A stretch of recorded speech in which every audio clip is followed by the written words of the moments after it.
Have you ever wondered if there are questions that logic itself just can't answer? Well, today we're diving into one of the most mind-bending discoveries in history, Kurt Gödel's Incompleteness Theorems.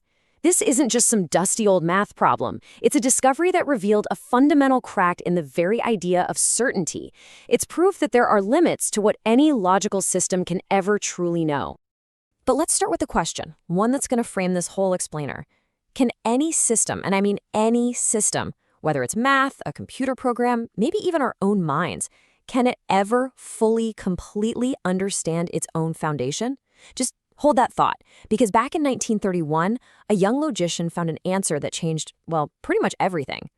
So here's our game plan. First, we're going to investigate the scene of the crime, the search for absolute certainty in math. Then we'll look at the blueprint for what was supposed to be a perfect system. After that, we uncover the unprovable truth that just blew the whole case wide open, and we'll expose the system's ultimate blind spot. And finally, we'll explore the incredible legacy of this whole discovery. All right, so our story kicks off in the early 20th century. And you really should think of it like a crime scene. For centuries, mathematics was seen as this one perfect place of absolute, unshakable truth. But suddenly, it was showing some really serious cracks in its foundation. And who were the culprits? Paradoxes. Yeah, these tricky little logical knots that just shouldn't exist. The most famous one was Russell's paradox, which was like a logical landmine that threatened to bring the entire structure of mathematics crashing down. It was like discovering your brand new skyscraper was built on nothing but sand. Suddenly, the race was on to find solid ground. And I mean fast.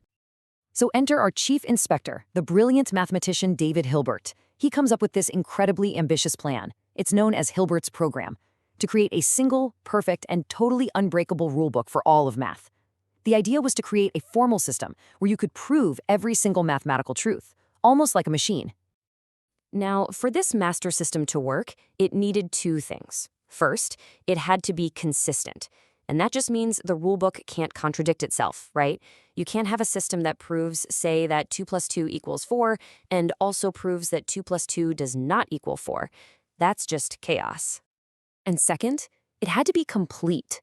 This meant the system had to have an answer for every single possible question you could ask it. For any statement you could make, the system had to be able to follow its own rules and spit out a definitive true or false. No maybes, no I don't know. A total solution. And Hilbert was absolutely convinced that this perfect system was within our grasp. It was going to secure math forever. But then, in 1931, a quiet 25-year-old logician from Vienna named Kurt Gödel publishes a paper that shows Hilbert's beautiful, perfect dream was logically impossible. And this brings us to Gödel's First Incompleteness Theorem. See, he didn't just say Hilbert was wrong. He proved it, using the very logic Hilbert was trying to perfect. What Gödel did was expose this permanent, unbridgeable gap between what is true and what a system can prove to be true. At the very heart of his proof is a sentence that basically says this about itself. Now just think about that for a second. If that statement is true, then it's unprovable, which means your system isn't complete. But if you could prove the statement, well, then it would be false, which means your system is proving falsehoods, making it inconsistent. It's a perfect, inescapable logical trap. And this really gets to the core of Gödel's genius. He showed that truth and provability are not the same thing.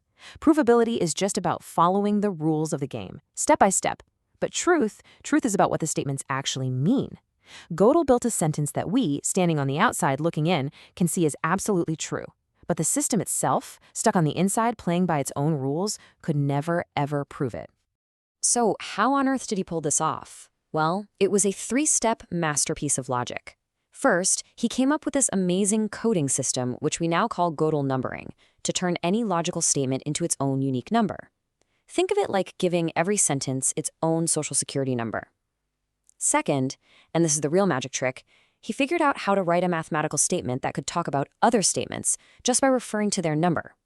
And finally, he used that trick to build a statement that referred to its own number, basically saying, the statement with my number can't be proven. He made math look in a mirror, and it couldn't quite describe what it was seeing. But Gödel wasn't done. Oh no. His second theorem was, if you can believe it, even more profound. This wasn't just about one unprovable statement anymore. This was about whether a system could ever really know if it was reliable in the first place. And what it boils down to is this. Any formal system that's powerful enough to do basic arithmetic can never prove its own consistency from within its own rules. I mean, think about it. To prove your rules are sound, you have to use those same rules to build your proof. It is the ultimate logical catch-22. It's like trying to lift yourself off the ground by pulling up on your own bootstraps. It's just impossible. Okay, so let's just put this all together. The first theorem, that tells us that any logical system has gaps. There are going to be true things that it just can't reach. And the second theorem, well, that shows us that the biggest gap of all is self-knowledge. A system can never give itself a clean bill of health or prove its own sanity without appealing to something outside of itself. Now you might be thinking, wow, so Gödel just broke math. But actually, he did the complete opposite. He revealed its true nature. What looked like a failure to find certainty was actually this revolutionary success that completely transformed how we think about knowledge itself. The implications here are just huge, and they go way beyond math. First, yeah, it was the end of Hilbert's dream of absolute certainty. Second, it set permanent limits for any rule-based system, and that includes the AI we're building right now. Third, it showed us that math isn't some closed, finished book of rules. It's an endless, open frontier for discovery. And maybe most importantly, it proved that all logical systems are ultimately built on a foundation of trust, on axioms we just have to accept without proof.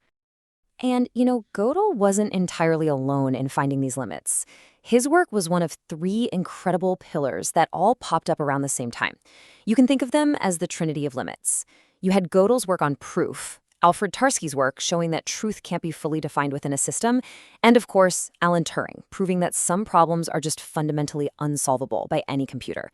These 3 together basically drew the map of the absolute boundaries of logic. And that leaves us with one last, really powerful question. Gödel used certainty to prove that absolute certainty is impossible. So if even mathematics, the purest form of logic we have, has unprovable truths baked into it and can't even vouch for its own sanity, what does that say about our own much messier human attempts to find absolute knowledge in science and philosophy, or even in our own lives? It suggests that maybe the quest for knowledge isn't about finding a final, perfect answer, but about embracing an endlessly fascinating journey.